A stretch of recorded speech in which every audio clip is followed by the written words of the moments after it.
तो मैं अंकित मिश्रा स्वागत करता हूं आपका। दोस्तों, अभी विभिन्न यूनिवर्सिटियों में, विश्वविद्यालयों में बीकॉम पार्ट 2 का एग्ज़ाम होने वाला है और इसमें पेपर नंबर 3 यानी कि ऑनर्स पेपर, जो आपका ऑनर्स पेपर है उसका 3 जो थ्योरी पेपर है उसका सब्जेक्ट का नाम है बिजनेस लॉ।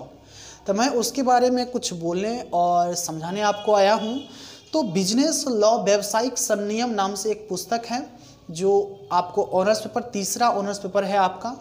उसमें हम लोग जानेंगे कि कितने शून्य, चूँकि 20 मार्क्स का 20 मार्क्स का एक क्वेश्चन होता है थ्योरी में, थोड़ा याद करना टफ होता है। कुछ स्टूडेंट का कहना है सर अगर सुन लेंगे उसको तो हम लिख सकते हैं, उसको याद आसानी से हो जाएगा। तो इसलिए मैं उस क्वेश्चन को एक बार समझा देता हूँ आपको ऑनलाइन में।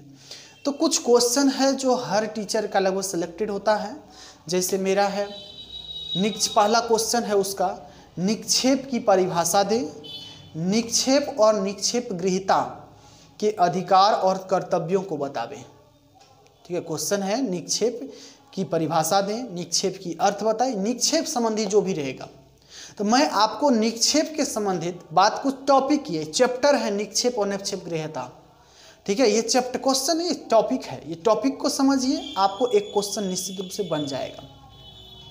ये टॉपिक में क्या है, तो सबसे पहले बिना लेट किए हुए हम चलते हैं आगे में। निक्षेप क्या होता है, ठीक है, या निक्षेप, तो सबसे पहले लिखेंगे जो लेटर राइटिंग या जो भी आप लिखते हैं ना, राइटिंग स्किल आपका बहुत महत्वपूर्ण होता है ग्रेजुएशन में मार्किंग के लिए। आपका जो राइटिंग स्किल है वो सबसे महत्वपूर्ण रोल निभाता है, आपका राइटिंग कितना अच्छा है। तो सबसे पहले हम लिखेंगे उत्पत्ति कहाँ से हुआ, देखते हैं निक्षेप की उत्पत्ति कहाँ हुआ। तो निक्षेप को अंग्रेजी में, इंग्लिश में बेलीमेंट कहते हैं। निक्षेप को इंग्लिश में बेलीमेंट कहते हैं, BAILMENT।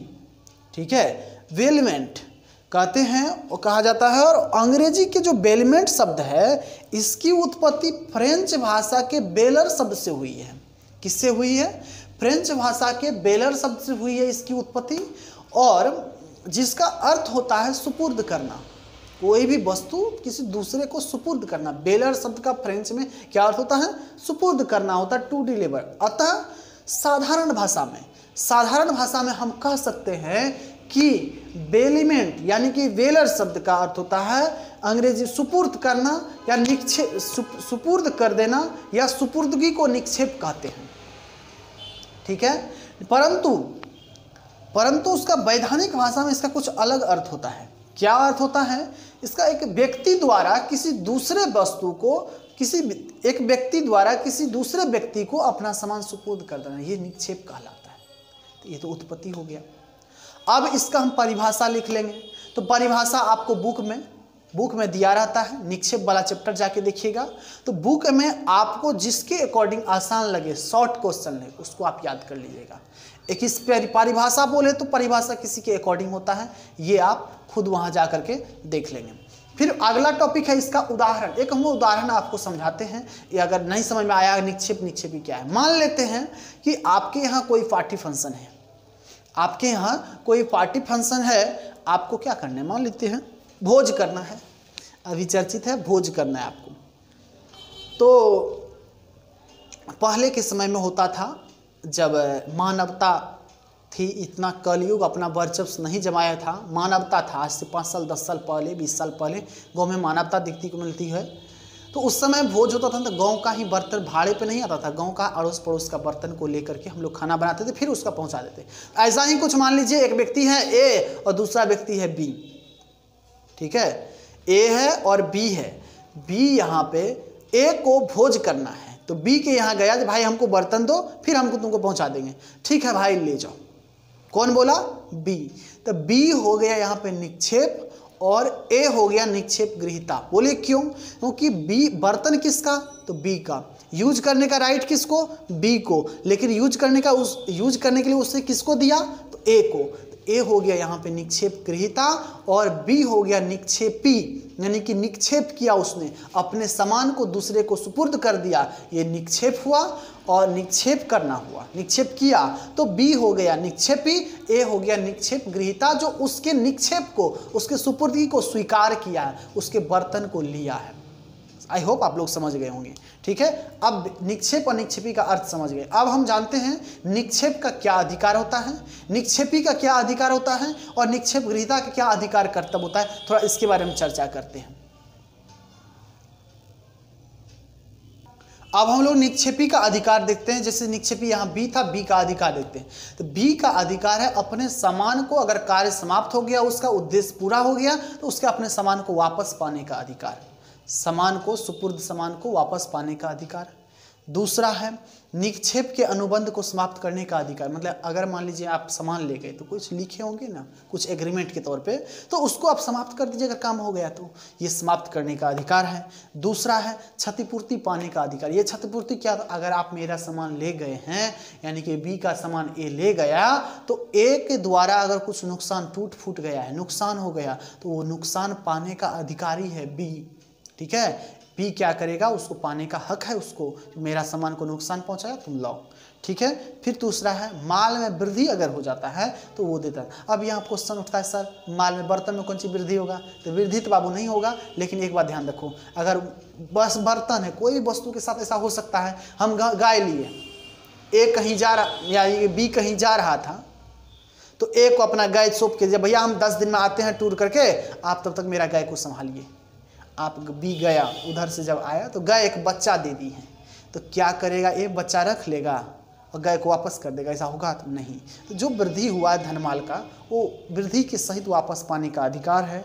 फिर अगर उचित देखभाल नहीं किया है गाय को, तो किसी वस्तु को उसमें नुकसान पहुंचाए कुछ, तो उसका भी भरपाई पर करवाएगा। तुम लाभ तो लिया, दूध खाया, लेकिन उसका उचित देखभाल नहीं किया, ठंडा लग गया, जो भी कुछ हुआ उसका भरपाई करो। ये अधिकार है बी का, किसका, निक्षेपी का, निक्षेपी का अधिकार है।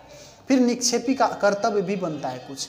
क्या कर्तव्य बनता है, तो कर्तव्य बनता है निक्षेपी द्वारा निक्षेपी किए गए माल के अज्ञात दोष में निक्षेपी को, यानी कि जो बी है, अगर मान लीजिए गाय सौंप के जा रहा है, तो गाय का जो दोष है, उसके अंदर जो कमियां हैं, वो बता के जाएंगे। भाई ठीक है, आप देख रेख करिए, यहाँ तक ठीक है, लेकिन गाय को देखिए, दूहते समय, दूध निकालते समय गाय पैर मारती है, ठीक है, मतलब सींग से मारने की कोशिश करती थी। सब बात को ध्यान रखिएगा, थोड़ा सा बच्चे लोग को दूर करिएगा, गाय से मार देगा, तो जो उसके अंदर कमी है वो बता देना। ये हुआ निक्षेपी का कर्तव्य। फिर है आवश्यक व्यय का भुगतान करना, जो भी खर्चा, गाय का चारा के लिए पैसा, भाई आपका गाय भी कोई देखेगा, खाना भी खिलाएगा नहीं, अगर चारा का पैसा लगता है तो आप भुगतान कर दीजिए।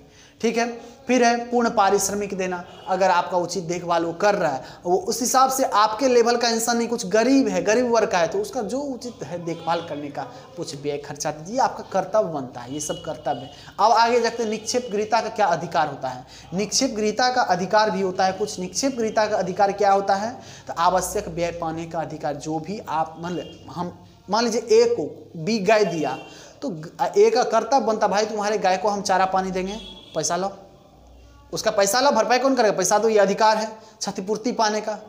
क्षतिपूर्ति, अगर क्षति कुछ हो गया तो क्षतिपूर्ति पाने का अधिकार है उसको। भाई तुम हमको नहीं बताया था, अपने गाय ऐसी है या वैसी है, हमको नुकसान हो गया उससे, हमारा जायद खा गया, ये हुआ, ऐसे हुआ, कुछ भी उसका लो, ये अधिकार है। फिर माल का विशेष अधिकार। विशेष अधिकार क्या होता है, जब तक एग्रीमेंट किया हुआ, एग्रीमेंट जिस बात पे हुआ, वो एग्रीमेंट अगर पूरा नहीं हुआ, ए संतुष्ट नहीं है, तब तक ए क्या करेगा, उस वस्तु को, उस सामान को रोक के रख सकता है, बी का सामान को रोक के रख सकता है। तो यहाँ पे ये इसका अधिकार हुआ। अब आगे देखते हैं